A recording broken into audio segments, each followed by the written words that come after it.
amon sing kaalam. Buligi kami, samtang kami magatuon sa imong balang pulong, iniamon gina pangamuyo, bangod sa mahal nga ngalan ni Ginoong Hesus. Amen. Now, sa karon nga oras aton pag i-discuss ang pipila ka mga pamangkotanon nga nag-abot diri sa aton atensyon, no? Pero tong nagligad aton natunan ang pipila ka mga questions relative sa estado o kon sa kahimtang sa mga minatay, kag may mga pipila pa ka mga pamangkot nga wala pa nato nahatagan sang atensyon, pero sang nagligad akon gin plaster kag gin mentioned, no, nga siguro aton skipan sa makadali atong pipila ka mga pamangkot nga naga tandog sa estado sang minatay. Tagatagan naton sing atensyon karon ang isa ka pressing nga sitwasyon nga ginapaabot man sa aton mga kauturan. You may wonder, may pipila ka mga ginpaabot diri sa aton nga nagasiling nga pastor ti pwede ayhan kami makatawag, no, during sa programa. Actually aton inahatagan sing ligwa sa malabot nga mga panahon kay pagkakaron aton nakita nga may pipila pa ka mga pamangkot. Ang una naton nga gusto tandugon abi ang mga pamangkot na may kahilabtanan sa mga major or fundamental teachings ng Seventh-day Adventist Church, no? So, na-notice naton nga ang pipila ka mga ginpaabot nga pamangkot has something to do sa ginatawag nga mga church functions o kon ginatawag nga mga butang dira sa sulod sang aton iglesia. Though I am not saying we will not entertain these questions inang mga parte sa mga kalihukan sulod sa simbahan, meaning aton sa mga Adventista, mga inaton-aton nga mga sugilanon, pero gusto naton ihatagan sing ginatawag nga more attention sa sining nga tulumanon amo ang mga pamangkot nga gusto sang iban nga masanagan parte sa mga pagtulunan sang or fundamental teachings sang Seventh-day Adventist Church. But again, let me assure you nga we will never set aside ang pipila ninyo kapamangkot parte sa mga issues nga nagatandog karon, posible mga pressing issues sa atong church.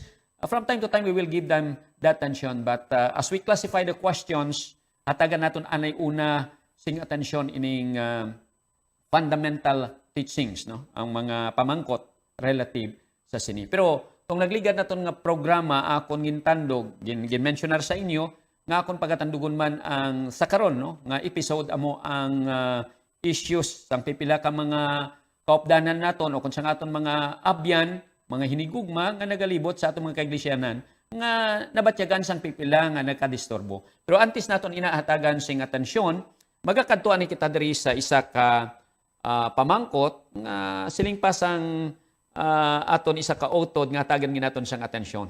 Ini nga pamangkot nagasiling nga ang Dios bala nagasugid dira sa Henesis kapitulo 9 bersikulo 3 nga ang tao pwede na makakaon bisan ano nga sapat. Kay sa Seventh-day Adventist Church, I think everybody knows nga may inline sa pagtulunan sang iglesia. Parte sa ikayong lawas, ang basic, we always understand and we always recognize nga ang Dios bilang nagtuga sa tao, mas nakahibalo kung anong maayo sa iyang tinuga. And so with that, nagarelay kita sa manual nga mo ang Biblia, kaya ginasiling sa 3 John verse 2, nga nagasiling nga ang Dios tungod sa iyang dakong magustugin nga magauswag kita sa atong palawason. Kag ang Seventh-day Adventist Church, may pagtulunan in line sa ginatawag nga healthful living, amo ang mga pagpili sa mga pipila ka mga pagkaon, labi na gid ang gina-identify dira sa Leviticus 11 kag sa Deuteronomy 14. Pero may mga pamangkutanon nga nagasiling, ano ang pagsaysay naton o kung pag-explain diri sa ginatawag nga sa Henesis kapitulo 9 bersikulo 3. So aton abi basahon anay ini nga bersikulo so as aton makita ang picture sang nagapamangkot sa sini.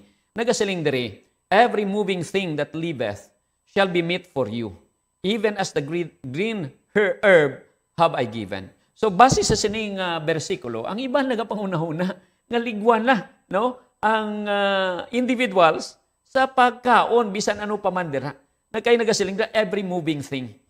Now, mga kauturan kung aton abi tanamon hangpon no, without considering ang ginatawag nga konteksto, ang broader context sa sining nga bersikulo, I would say nga we will have a problem. Kay kung ang tanan nga mga naguhulag pwede na makaon, siguro ang iban mabingaw gid ang mga unto o kung mga ngipon. Kay mismo siling pa sa akong amigo, inang ginatawag nga mga bulldozer na nagakalahulag man ina, labi naging kumpanda ron. And pruti, siling nila, wala man ina nagakinabuhi. Pero how about, masiling naton, dadulikado ini, ang atong asawa, ang atong kabataan, ang atong mga abyan, kay ti nagakinabuhi kang nagahulag. So magsiling masila, ti hindi naman na pwede, kay common sense with tadas, nga hindi na iakalan unon. So basically, kung natong lantaon, may ara gali nga mga aspeto o kung delineation nga makasiling kita, may mga pagkaon, may mga butang nga pwede kaunon, may mga butang nga hindi dapat kaunon. No? Logic would tell us along that line, di ba? Common sense would tell us along that line. Kay mismo gani sa may Genesis Kapitulo 6, versikulo 21, nagasiling nga pagsaka ni Noah o kung ni Noe, upod sa iyong pamilya dito sa may arka, nagsiling siya nga, dala ang mga pagkaon ang pwede niyo magkaon. So in this particular command, makita naton nga may ara na gali nga mga gindistinguish nga pagkaon kag hindi pwede makaon.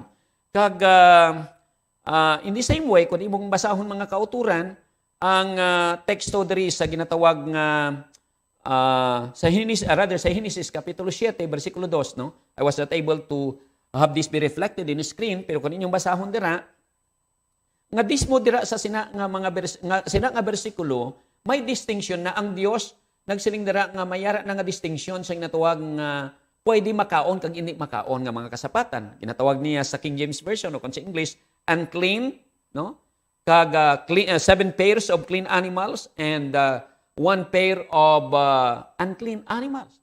So, ini nagapahayag lamang nga prior sa pagsiling every moving thing shall be food to you or shall be eaten, ini must be understood, no?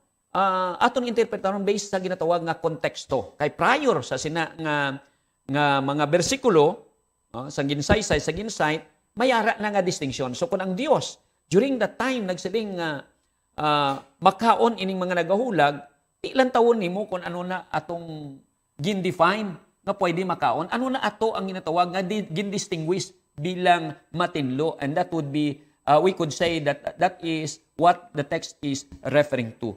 Kay the term every moving thing must also be taken in the same manner as pagsiling niyang every moving thing inyong pagkakanon, even as the green herbs I have given you.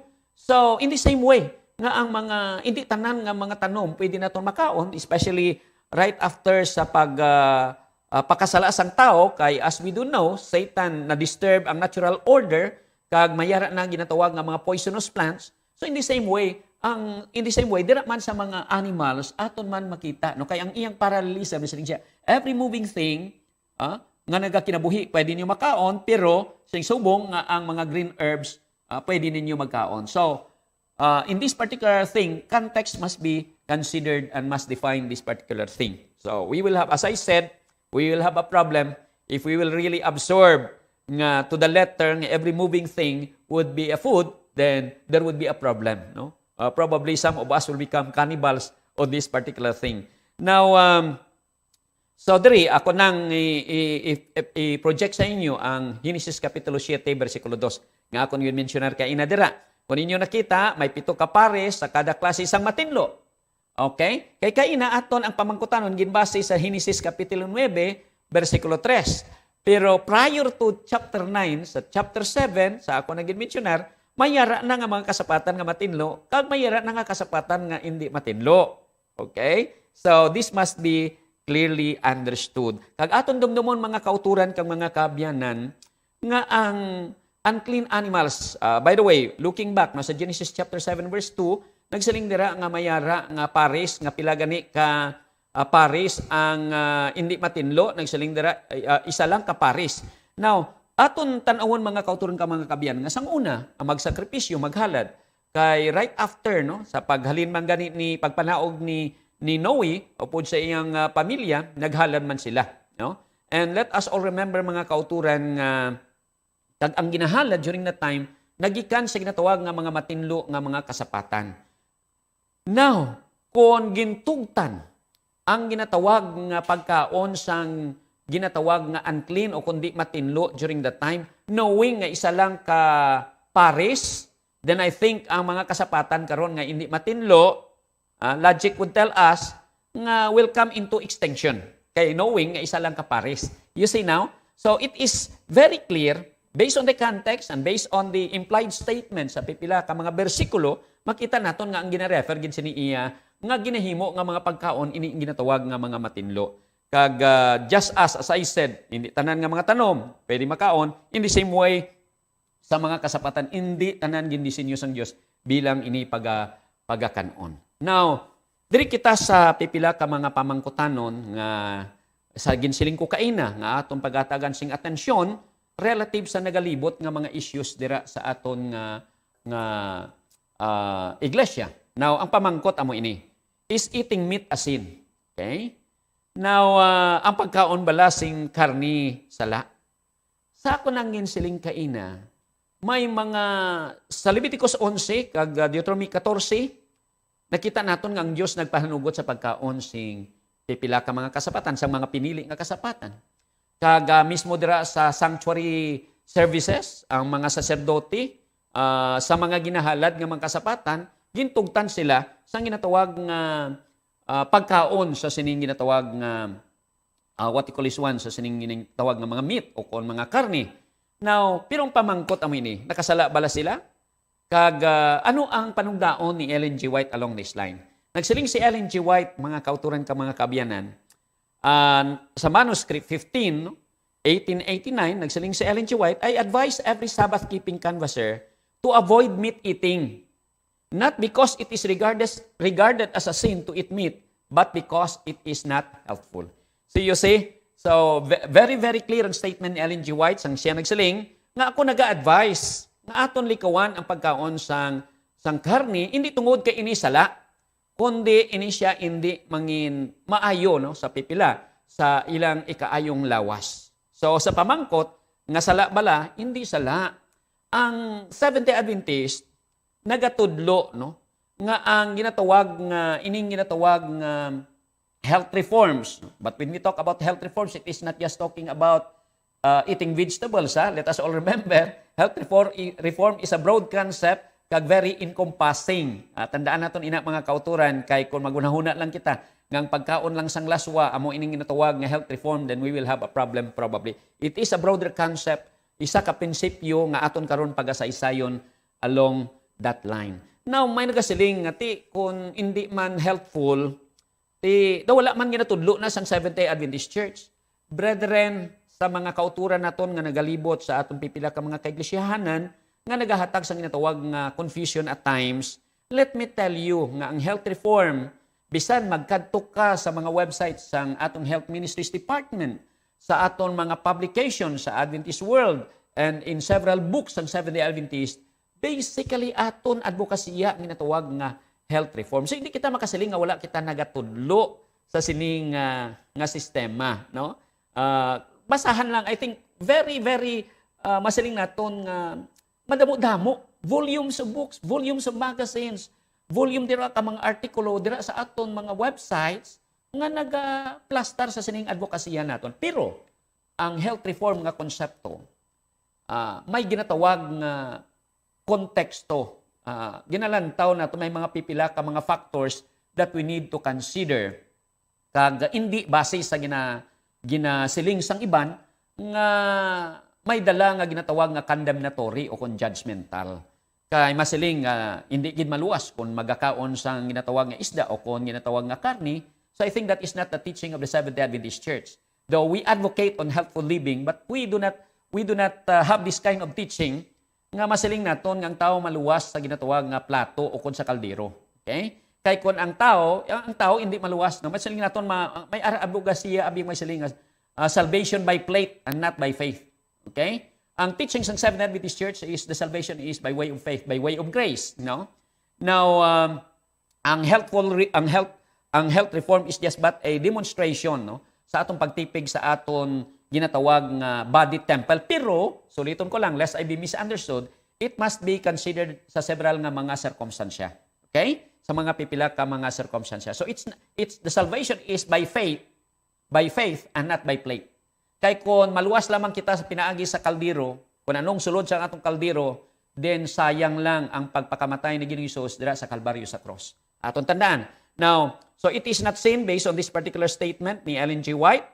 Kag nagadugang pagin nagasiling mga kauturan ka mga kabyanan nga sa sunod nga mga dinala nagsiling si Ellen G. White sa Review and Herald, October 8, 1867, nagsiling siya.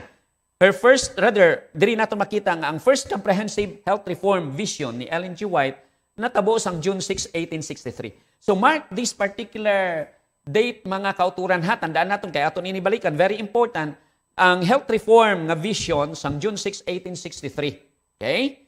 Now, pero right after sa sinang nga vision, relative sa paggamit sa ginatawag nga flesh foods, aton makita diri sang 1890, okay? So 1863 kaina, so karon 1890. Nagsiling si Ellen G. White sa Christian Temperance and Bible Hygiene, pages 117 and 118. Nagsiling si Ellen G. White, when I could not obtain the food I needed, I have sometimes eaten a little meat, but even here, I am becoming more and more afraid of it.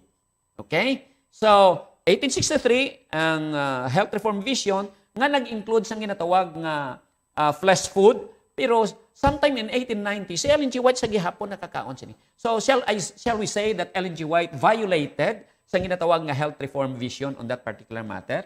So, I think we need to consider, as I said, ang pipila ka mga circumstansya on this particular matter. Kadto naman kita sa sometime in 1901. So 1863, 1890, now here comes now 1901, no? Sa letter ni Ellen G. White, letter 83, 1901, July 15, kag-insight ini sa Councils on Diets and Foods, page 487, nagsiling si Ellen G. White, I was at times compelled to eat a little meat. Okay? So nagkaon siya, nakakaon mga kauturan, even after sa health reform vision. Now, there are some considerations that we need to consider nga hindi kita mangin judgmental on this particular matter. Ari, ang pipila ka mga difficulties resulting sa natawag nga pagkompromiso o kung paghatag sang ligwa along this line. No? I have taken this from the booklet of Roger W. Kuhn, ang former associate director sang Ellen G. White Estate. Kang nagsiling base sa iyang ginatawag nga research. May mga pipila ka mga konsiderasyon nga si Ellen G. White, kang iyang mga kaubdanan, nakakaon many times even after sa ginatawag nga health reform vision sang 1863. Kay ang mga whites, no, sa dira nga magbiyahe sila, nagadepende sila sa hospitality sang ginatawag sa mga fellow church members, kag ining mga kauturan, ining mga katawan were usually poor. Their diet consisting almost entirely of flesh foods. May mga lugar nga ilang ginakatuan nga ang masami nga pagkaon is flesh foods. And I think that is a reality even here at West Visayan Conference. There are some places na binigid sa mga kaislahanan nga mayara iyang mostly they depend so much on the flesh food such as sa ginatawag nga fish, no? And this was also true sa pipila ka mga pagbisita ni Ellen G. White. Now, fruits and vegetables even when available, masiling naton malisod, no, kag mga seasonal lamang. Amo ina ang konteksto, historical background sa sining mga sa mission work ni Ellen G. White. And there were also time when one or both of the whites spent in isolated and remote geographical regions kung kaisa sa mga malagyo nga lugar nga remote kag masiling naton nga ang ila lamang mahimo is they had to learn to hunt and to fish or else go hungry, no? Panakop sang isda or else wala sila makaon. Just like in this case in September 28 sang 1873, no, at makita dira rather ginsulat sa 1873 sa manuscripts, nagsiling si Brother Glover left the camp today to go for supplies. We are getting short of provisions. Wala sila sing pagkaon na. And a young man from Nova Scotia, how do you pronounce that one, no? Now, had come in front from hunting, no? Nag-hunt siya. Kag nakadakop sa ginatawag nga usa. Kag inisya nga individual, si Brother Glover, naglakat passing 20 miles, pagdala lang sa sining ginatawag nga usa o kondir. Now, siling niya, he gave us a small piece of the meat which we made into broth. Willie shot a duck. Nakapusil si Willie, ang anak ni Ellen G. White, sa ang ginatawag nga bibi o pato sa sina. Now, with that, siling niya, this is in time. Nag-abot gid ni in time sa dira nga nagakaubos ng ilang supplies. sa Sina. So nakakaon sila now.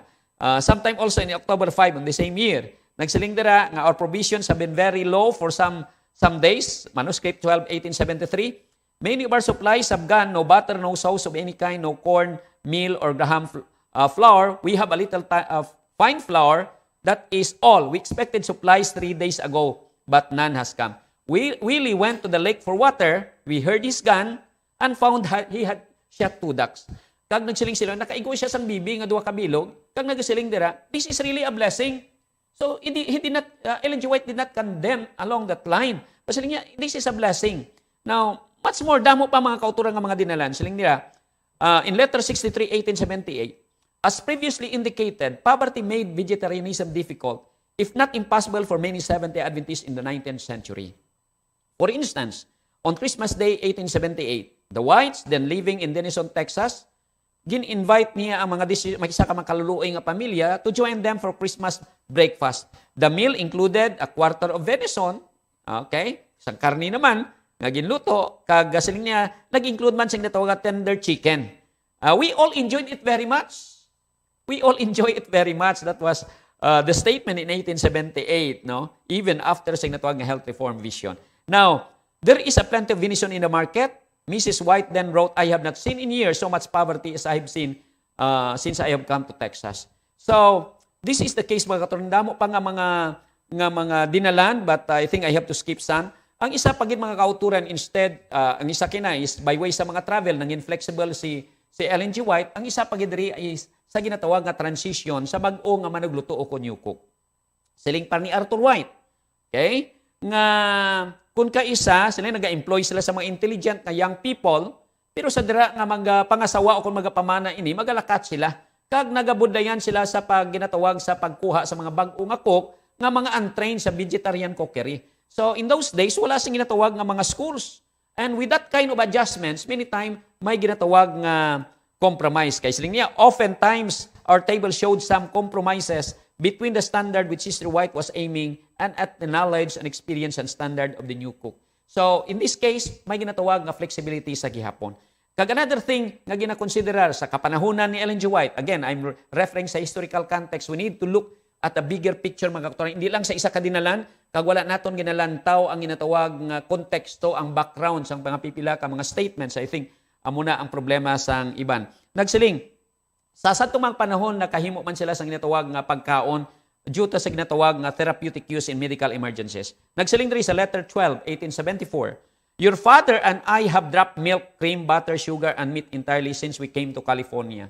Your father bought meat once for me while she was sick, but not 1 penny have we expended on meat since. So, nakabakal sila? Nakabakal. Sa diin, sa case ni May, nga nagabalatian. So, if it is needed, I think, based on the writings of Ellen G. White, ini siya ilang nahimo. Kag nagadugang pa sa Youth Instructor, May 31, 1894, a meat diet is not the most wholesome of diets. Hindi ni maayo, labi na gid sa generally nga context, if vegetables are available, and yet I would not take the position that meat should be discarded by everyone. Wala nag-prescribe si Ellen G. White nga para sa tanan, this would be true to all. Regardless kung diin ikaw, you need really not to take this one, regardless of your situation. No. Kay si Ellen G. White nagsiling, those who have feeble digestive organs can often use meat when they cannot eat vegetables, fruits, or porridge. Ano kuno? Sayad tong may mga sakit kag ini nagapanginahanglan, then let it be nga ini siya ilang mahimo sa gihapon. Now, and many more, no, I have never felt that it was my duty to say to no one that no one should taste of meat under any circumstances. Letter 76, 1895. Anong siling ni Ellen G. White? Wala ako sing katungod sa pagsiling hindi magakaon gid, bisan ano ang circumstansya. That was the statement of Ellen G. White. And I'll just skip some mga kauturan kang mga kaabyanan. Kag nagdugang pa nagsiling diri no sa letter 54, 1896. The change should not be urged to be made abruptly. Ang pagbag-o hindi naton nga siling madali-dali, especially for those who are taxed with continuous labor. Let the conscience be educated, the will be energized, and the change can be made much more readily and willingly. Now, hindi nimo gradual nga pag-change, especially sa yadtong wala sing ginatawag nga medyo nagkinahanglan pa sini o kung natawag naton nga ang circumstansya daw hindi magtugot along this line. So we need to consider this particular matter. Hindi ka magtindog kita sa pulpito, kag mag-condemn sa iban nga nagakaon nga sa sini without looking into the circumstances.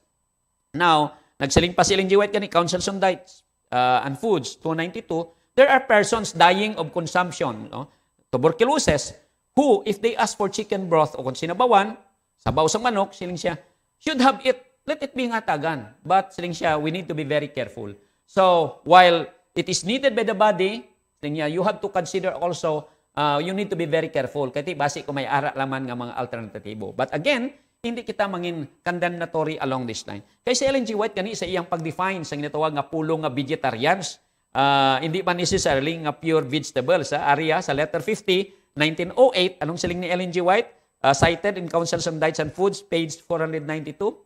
All are vegetarians, many abstaining wholly from the use of flesh, food, while others use it only to the most moderate degree. So, sa term, sa operational definition ni Ellen G. White, ang iyang paggamit sa ginatawag nga vegetarianism or vegetarian is encompassing, nagasiling nga niya nga, ini nag-refer sa sayadtong nag-discard o kung nagsalikway gid sa ginatawag nga karne, pero bisan pa man, this is also applicable sa ginatawag nga nagakaon panagsa-panagsa. So, ginatawag ni Ellen G. White sa iyang operational definition bilang mga ginatawag nga vegetarian. Now, mga kauturan, may pipila ka mga puntos nga dapat naton obserbaran regarding sa pagtudlo sa ginatawag nga vegetarianism o kung ginatawag nga health reform message on this particular thing. May general principles that we need to consider nga hindi kita mangin judgmental kag mangin condemnatory. Lantawon naton may mga konteksto kag mga pipila ka mga konsiderasyon nga dapat naton hatagan sa ginatawag nga atensyon o kung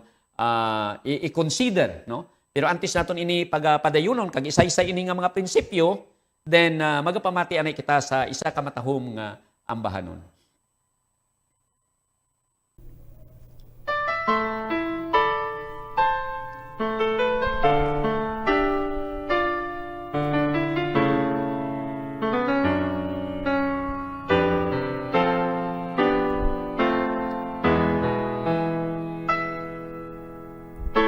His heart was broken, mine was mended.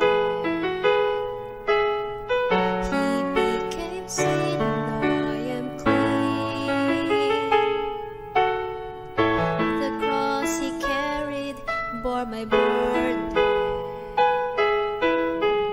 the nails that held him set me free.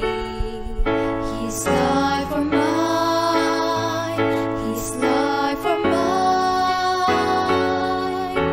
How could it ever be that He would die, God's Son would die to save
Okay, so dali naman kita sa pagtuon sa ginatawag nga mga konsiderasyon sa yadtong ginatawag na nagakaon, ako nang nasaysay noong historical context, sa atong lantawon, ano bala ang ginatawag nga health reform vision? Is this a principle or a policy? Meaning when I say principle, amuning siling ni sang Oxford American Dictionary, we need to consider sa hermeneutics, sa writings ni Ellen G. White. Tandaan nato mga kauturan, nga ang isa ka propeta, ang isa ka magsusulat sa Biblia, either nagapanaysayon sa ginatawag nga prinsipyo o kung ginatawag nga policy. So we need to be clear on this particular matter. When you read a particular line or particular verse, we need to consider, is he or is the prophet nag-enunciate siyang principle o kung ini nga klase ka dinala niya is just but a policy? When you say principle, sa American Dictionary nagasaling dira sa 1980 edition, nagasaling nga ang prinsipyo is generally defined bilang isa ka basic truth or general law or doctrine that is used as basis of reasoning or guide to action or behavior. Principles, therefore, are unchanging and varying rules of human conduct. Principles never change. So we have to distinguish mga kauturan. Ang prinsipyo, regardless kung diin ikaw, regardless kung ano man nga panahon, it would never change. Kung imong lapasyon, mangin ginatawag nga, mangin isa kasala. So, just like this one, ang ginatawag nga respect is principle. Ang ginatawag nga respect, ang pagrespeto, principle. Bisan diin ka nga mga countries o kung mga tribo, ang prinsipyo mayara gid ginatawag nga pagrespeto. So kung imo in-violate, it is really not good. Pero ang pag-apply sa ginatawag nga respect, ang pag-demonstrate sa ginatawag nga respect, nagavary. Kay bisan gani pag-respect sa ginatawag nga pa sa sining national anthem diri sa Pilipinas, kung ginatawag nga kay na influence kita sa western no nga concept man nga kon magano ang national anthem ginakuha naton ang aton nga kalo, di ba, sombrero. Pero in the olden times, in the Old Testament, by way of respect, ano iya at the opposite extreme, ginakuha nila ilang sandal. Remember the case of Moses? So it varies mga kauturan. So but the virtue right there is the respect sa ginatawag is true to all, bisan diin ka. Now, ang question mga kauturan is ini ba lang vegetarianism is a principle or a policy? Kung you say nga principle, it must be applied in all cases under all circumstances. But I think ang akong gi-discuss kaina is already clear along this particular line. Pero gusto ko lang elaborate further on this particular matter. Ang policy, on the other hand, is the application of principle to some immediate contextual situation. Policies may do change as the circumstances which call them forth may change. So, ang palisiya is an application of the principle. No? Respect, principle, policy, depende sa klase ka mga forms, it varies. And nag-change depending upon the circumstances. Now, so in the same way, going back sa aton nga ginistoryahan about sa ginatawag nga vegetarianism, is it a principle or policy? Now, based on the practices of Ellen G. White, 1863, June 6, na-receive niya ang ginatawag nga vision. Pero after that, ato nakita ang nakakaon-kaon pa siya. No? Kay tungod sa mga circumstansya, tungod sa mga lugar, sa mga sitwasyon nga iyang ginakadtuan, ang poverty nga ginatawag, sa travel nga ginatawag, sa availability and the like. So na may hara nga ginatawag sa pag-transition sa new cook. So may hara nga ginatawag nga mga compromise along that line. Pero sa gihapon, wala siya nakasala along that line. Hindi na tumakusar nga nakasala siya. Kaya nga man, we should say this is just but a policy, an application sa ginatawag nga principle. Pero posible makakita kita sa mga statements daw, health reform principles. But again, hindi nato magsiling tadayon nga health reform equals vegetarianism. Okay? So I think that is not necessarily because it is a broader concept, no? Kay basic kon may mag-cite. Pero kung gusto ninyo nga may yara ka mga follow-up sa sina, pagpadala din sa mga statements, kaya tagan naton sa ginatawag nga mga atensyon. Balik ta. Nga nakasiling ako nga it is just but an application of the principle. Kay si Ellen G. White dira sa Letters 76, 1895 nga nabasa na naton kaina, ako na lang i-reviewhon, nagsiling siya. I have never felt that it was my duty to say that no one should taste meat under any circumstances. Suliton ko, ang principle nga ginatawag kaina, no, ang iyang definition, nga kundi bisan diin ka man under bisan ano nga circumstansya, hindi gid pwede, no? Nga lapason. Pero ang policy iya nagadepende sa ginatawag nga circumstansya. So sa statement ni Ellen G. White, sabi niya, it is not my duty to say that no one should taste meat under any circumstances. Meaning, under some circumstances, it is allowed. So meaning, it is not a principle, but it is a policy. Okay? That is very clear in that particular thing. Now, nagdugang pa nagsiling, it is reported by some that I have not lived up to the principles of health reform as I have advocated them with my pen, but I can say that so far as my knowledge goes, I have not departed from those principles. Now, tandaan na ito mga katuran, ang pulong nga principles, siling siya the principles of health reform. Siling ni Ellen G. White, wala gid ako nagbiya sa sini. Pero kung lantawon nimo ang history, June 6, 1863, ara ng health reform nga vision. Ini siya gin-state niya 1908. But in between 1863 and 1908, may mga circumstances siya, may mga panahon, kag mga lugar nga si Ellen G. White nagtilaw-tilaw. So, botsi nga nun, ini siya, kag nagsiling si Ellen G. White, wala gid ako iya nagbiya sa prinsipyo. So, is she lying? Nagbinutig si Ellen G. White along this line? No, we could not say that she lies. Simply because, ang iyang understanding niya, hindi pareha sa atong understanding. Kaysa ato niya, ang understanding naton nga ang vegetarianism is a principle. Pero kay Ellen G. White niya, it is not a principle. For if it is a principle, then probably she could not say nga she did not depart from the principles. Unless otherwise, we will say na namutig siya. Di ba? So, now, nagsilipagid gani siya, isang 1901, no? 1908, okay naman katuran ha? 1908, nagsiling siya nga wala siya naka-depart sa principle from 1863. Pero kung basahon nimo sa 1901, sa letter niya, nagsiling siya, I was at times compelled to eat a little meat. So, I hope this would explain a little bit on this particular thing. Nga makita naton ang senaryo mga kauturan sa ginatawag nga sitwasyon, no? Nga hindi nato masiling. That's why nga hindi matawag naton nga sala in the sense nga hindi siya isa ka prinsipyo, kundi ini siya policy that it all depends upon the circumstances, situations at that time. Now, I be misunderstood later, but I need to clearly enunciate along that line. Now, it is reported that by some that I have not followed the principles of health reform. Okay, I think I have cited that one already. Now, ang prinsipyo, so ano karon ang prinsipyo mga kauturan?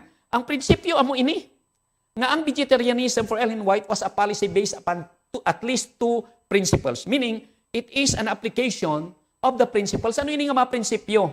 Nga makita nimo sa Youth Instructor, kag Testimonies for the Church, Volume 9, page 163. Ang prinsipyo amo ini. Number 1, base sa writings ni Ellen G. White, kung tanawon nimo sa totality saying statements, siling dira, preserve the best health. Ang pagpreserbar sang best nga health, ini siya isa ka prinsipyo. Nga bisan diin ikaw, hindi mo pwede inilapason. Nga ipreserbar mo ang best health. Pero ang application sa sini, ang policy, nagadepende sa lugar kag sa circumstansya. Another principle is, eat the food which is most nourishing, kag doing the very best possible under every immediate circumstance to promote life, healthy, and strength. So, pagpreserbar sang health, may mga sitwasyon nga si Ellen G. White during that time, sa isa ka lugar nga, it's either magkaon sila o kung magutman sila. So you see now? But sa pagkaon, mapreserbar niya ang ginatawag nga health rather than nga hindi sila makakaon labi ng sa isolated nga place. So I think that is very clear mga kauturan ka mga kaabyanan on this particular matter. But let me stress once more. Ang teaching sa atong Seventh-day Adventists, we really advocate as a church. Ang ginasiling nila nga wala na itong ginaminsahi ang Three Angels message, wala na itong ginawali ang health reform message, ginawali sa Seventh-day Adventist Church. Hindi, mga kauturan, you need only to look at our websites, you need only to look, to read the volume of books, and you will see, for sure, ini nga mga klase ka testimonya nga akong ginsiling sa inyo. Okay? Only, ang teaching niya sa Seventh-day Adventist is balanse. Kaya kung hindi balanse mga kauturan, instead of health reform, it will become health deform. Instead na makahatag sa maayong panglawas, hindi na mag-deteriorate ang atong lawas. I know of many people, mga kauturan, tungod sa kakulang sa mga deficiencies ang natawag nga mga nutrients needed by the body because of extreme nga mga cases, kag hindi tama nga pagklase kapag observe sa ginatawag nga health reform, then I think hindi nakakontribute sa maayong nga kahulugan. Now, kadto kita mga kauturan sa isa ka mainit nga diskusyon nga nung nagligan nga ginpaabot man sa aton tungod kay grabing diskusyon kuno nila sa ilang Facebook. Ang pamangkot diri is ari diri. Did Jesus eat fish? Sige nang Jesus bala nagkaon sang fish. Ini tungod sa diskusyon mga kauturan nga makita naton sa Lucas 24:41 kag 43. Okay? Diri na ang grabe nga mainit nga diskusyon sang pipila kag may nag-message sa aton nga ini siya hatagan sa ginatawag nga pagpasanag along that line. Nagsiling diri nga sa King James Version, kag verse 42, nagsiling siya, kag ginatagan si Ginoong Hesus ang ginatawag nga broiled fish, sang isa ka sinubang nga isda, kag sang honeycomb, sang dugos. Kag siling diri sa verse 43, and he took it and did it before them. Ari, siling niya, siling sang iban ti nakakaon, pero ilang siling naman sa iban, hindi. Kaya nga aman nagsiling dira, he took it. Ang word kuno nga it is singular, kag hindi plural. Kay kon plural, pati na-include na to sa kaon. You see now? You see? Now, sa aton lang taon mga kauturan in issue about sa it.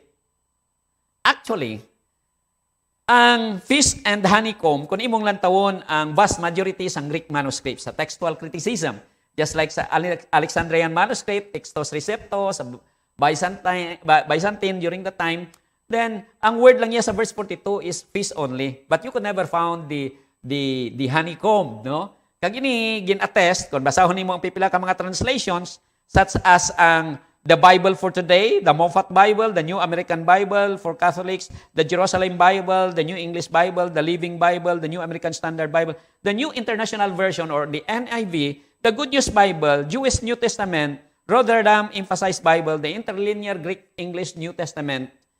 Kag iban pa mga kautor, makita nimo nga nag-follow sa vast majority sa kadabuan sa mga Greek manuscripts wherein verse 42 hindi nimo makita ang ginatawag nga honeycomb but only ang ginatawag nga fish.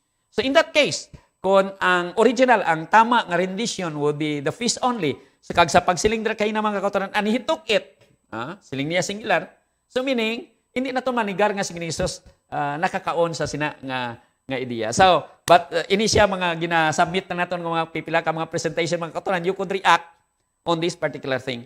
Now, bisan pa gani ang Isday Bible Commentary, Francis Nichols, no, sa commentary sa ginatawag nga versikulo 42, nagasiling dira nga textual evidence favors the omission of these words. Okay? Meaning wala na siya sa konsepto sa atong base sa atong Isday Bible Commentary. Aton bi pasiplatan ang interlinear Greek of the New Testament. Nakita ni mga katoran, I think very gamay, no, ang nakita ng i-presentar ko sa inyo. Matuod ba lang ang it, nag-referar sa fish, nag-referar sa ginatawag nga honeycomb and the fish, and the like. Ano ang buot sa kalugan sini? Actually, itong nagligad, we had a long discussion sang akon isa ka close friend, no, nga isa ka PhD sa Biblical Studies, no, especially in the New Testament, si Dr. Agustin, because we are trying to discuss sang pipila ka mga konsepto together with Pastor Chris Bacalares nga we want to revive ang amon na umpisahan sang una nga may mga pipila ka mga ginatawag nga equipping nga mga discussions o kon mga meetings nga mag-address ang pipila ka mga local issues. And we would like to it is our desire nga mapresentar ini sa ginatawag sa mahatagan sing ligwa ang pipila naton nga mga pastors to learn sa pag-address ang pipila ka mga local nga issues. And so naga-diskusyon kami karon sa pagbalay sa sini. So sa aton mga pastors, probably you need only to wait probably for more announcement on this particular matter. Kami mga pipila ka mga system kag mga paperworks nga amon ginabalay along this line. No? But probably for those nga nangin masaling natong contemporaries naton during the time sa Mountain View College, we had started this before, but we want as well to revive this kind of concept. So we had a long discussion on this particular thing about the parsing, about the grammar sa sining ginatawag nga Luke chapter 23 verses 42 and 43. Pero aton lang mga kauturan nga lantawon sa makadalian this particular matter. Now, mga kauturan kon imong lantawon inang ginatawag nga auton, no? Ang ginatawag nilang suliton ko lang ha nga ang it nga word wala dira nimo makita ina sa Greek New Testament. It is being supplied. Pero ay nang ginamisunderstood nga it, kung imong lantawon mga kauturan ang auton dira, no, base sa statement, ina siya is third person, genitive plural nga masculine. Okay?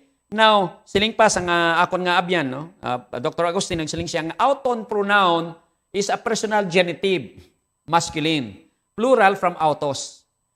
Ini siya pagsiling siyang them, or wala ring it sa kuningin siling, ina siya nag-refer iya sa disciples. Ang antecedent niya is the disciples, hindi kay ang fish kag ang honeycomb. So, kay kon ini siya nag-refer sa both hindi tani genitive kundi accusative. May mga gender abi may mga cases, no? Kag supposedly kung ini siya nagareferar sa feast o kung sa honeycomb, accusative tani, kag ini siya referar, naga-describe sa ginatawag sa verbs nga natawag taken or ate, no? Mabuting ganon, ginkaon nila ini sila, ang sila dira nagareferar sa ginatawag nga honeycomb kag ang feast, but on the other hand hindi siya matawag naton nga accusative but this is genitive, meaning bot sing ganon nagareferar ini siya sa mga disipulos. So base sa akon gasiling sa akon nga abyan nga kon i-translate naton ini i-transliterate naton kag i-translate naton amo ni ang pagkapormata ni sini. Having taken, kundi kinatagan siya, having taken, he ate before them, auton, genitive plural. So, butsing ganon, ang them dira, nag-referar iya sa ginatawag nga mga disipulos. Ginkuha niya atong ginahatag, and if the vast majority of the manuscripts, if we will accept that one, then for sure, if we will have to accept the statement of the State Bible Commentary, so ginkuha niya is ang isda, di ba? Dan kag ginkaon niya sa atubang nila, okay? Now, mga kauturan, madamo pa nga mga statements nga atong makita diri pero posible aton ini pagadayunon ang mga pipila ka mga scenarios wherein nga si Jesus Christ during sa feeding miracle ng iyang ginpamudpod gipanghatag-hatag. It involves also some sort of feast and the like. So again, mga kauturan aton ini padayunon kay time is limited, but let me just tell you that again, we need to consider ang konteksto sa pipila ka mga statements nga mabasahan naton sa writings ni Ellen G. White, and we need not be judgmental. Suliton ko lang mga kauturan.